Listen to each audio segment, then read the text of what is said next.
Good morning, everyone. I'm just working on building some files to prepare them for DTF transfer. I have my gang sheets completely done and I have exported them to my drive. So they're ready for the final steps to be completed. So what we have to do is go to File, Open, and then select the file that we're going to do. So I'm going to do this ICT 222. That's how I have them labeled. And I'm going to pull that over and it's going to open. These are some rather large files from things that I'm building, or for a store, I should say, that I'm doing. So from here, there's a couple things that we can do. You can see that I have extra space on this file. So I want to reduce the canvas size by just a little bit. I'm going to start by taking about 10 inches off, which will take it off the top and bottom. And then let's see if we can get this, make sure everything is going to print. So I'm going to do a little shifting here. And you can see that I just cut off 10 inches of that original canvas on that PNG file.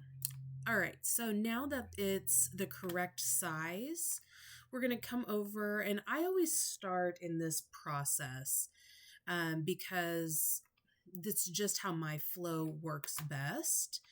So you hold the control key down, and then you click the thumbnail, and you'll notice that all of these lines are on there outlining the image. The next thing I do is I go to Image, Mode, and I convert it to a CMYK color. Even though I designed in CMYK, when you save the document or export it out, it exports in the RGB color profiles. So you have to convert it back. Then you go to Select, Modify, and contract by 2 pixels. That's so that the white doesn't show as an outline on the item.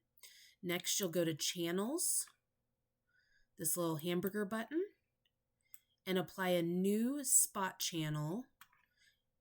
Click OK.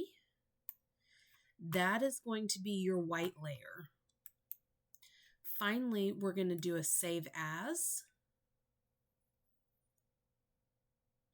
And we're doing it as a TIFF file. So I click Save. This pops up. Click OK. And it is saving. That is really the only thing you have to do to get this file ready. Once you have the file built, all you have to do is complete those few steps, and now the file is ready to be sent to the printer for printing. All right, I hope you found this helpful. If you did, I will have more videos coming.